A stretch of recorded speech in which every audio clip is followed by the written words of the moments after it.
Good morning! Nandito tayo ngayon sa Camp Janhay. Since kahapon, nag-decide akong magpahinga na lang sa hotel ko. And ngayon, walang katao-tao ngayon dito sa Camp Janhay. So, papakita ko sa inyo later. Actually, sobrang ganda agad ng view. Dito pa lang. Ayan o. Kita niyo ba yan? Perfection! So, today, pupunta ako sa Secret Garden. Actually, first time ko makakapunta doon. Kahit na ilang beses na ako nag-Baguio. But, yeah, let's see! Nakita ko lang yun sa TikTok actually. So, ayun. Ay! Ang ganda ng araw. Perfect. Absolute. Baka naman. Okay, guys. So, plot twist. 8:30 pa daw yung open nung Secret Garden. But, yeah. Enjoy na lang natin yung view. Grabe. Sobrang ganda.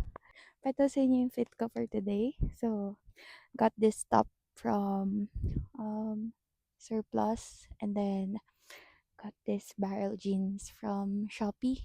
I forgot kung anong shop. And then I have my brown Spez Adidas. Very cutesy at bagay sa aking pants kasi monochromatic lang siya. Got this bag from Shopee as well, and water. Kasama siya sa fit. Ang sarap mabuhay pag ganito yung nakikita mo. After a long, long months and weeks of working, and finally, nagka-chance ako na huminga-hinga sa ganito kagandang lugar. Sobrang thank you, Lord. Salamat po sa lahat ng blessing, Lord. Okay, guys. So, habang tayo ay nag-aantay mag-open yung Secret Garden, kukwentuhan ko muna kayo kung bakit ako hindi nag-vlog nung day 2. Death anniversary ni Papa. So, ayun. Grief. Sabi nga nila, grief comes in waves. Yung pain, since day 1, it's still the same. Yeah, today, I showed up. Yun naman ang importante, guys. Kahit nag-grieve tayo, kahit na sad, kahit pagod, ang importante, you take your time to process everything, and then, kinabukasan, bangon agad. Yun lang yung yun lang yung ginagawa ko. Sabi ko kanina dun sa hotel. Sabi ko, sana Lord, umaraw. Bigyan mo ko ng magandang araw. Kasi nung mga nakaraang araw, medyo nagsha-shower. Medyo maulan dito sa Baguio. But, ay, talaga naman, pinagbibigyan ako ni Lord. Lord, thank you so much pa sa magandang araw na to. So, I'll see you guys later.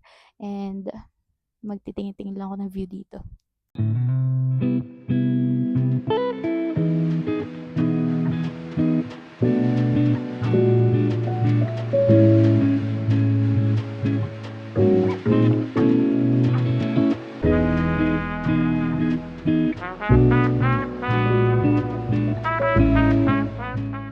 Hey guys, so ngayon magbubook na ako ng Grab pabalik sa hotel kasi naiwan ko yung charger ko. So, kailangan ko muna mag-charge. Tapos, mag-uukay na lang ako, guys. Change of plans. Yan lang. See you later. Ciao. Oo nga, dagiti awan si backlog na.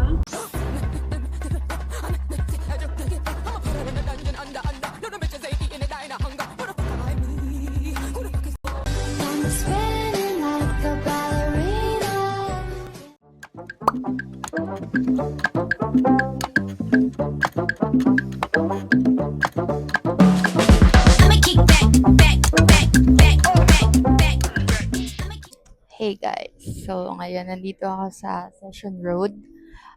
Hindi ako nakapag-vlog kanina sa may ukay kasi sobrang sikip doon, tsaka mainit. Tapos nakakahiya din kasi medyo tahimik. So pag nagsalita-salita ako doon parang ang tanga lang to.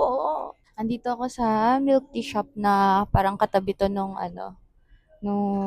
Baguio Cathedral. Ito yung pangalan niya. Milk Coffee and Tea. So far, wala akong nabili dun sa ukay. Pero nakapag-shopping ako ng pasalubong for my friends. Nakabili ako ng madaming squishy. Kaso medyo sad lang kasi kahit ang dami kong binili sa kanila, like ilan to? 11 squishies. Di ako binigyan ng discount.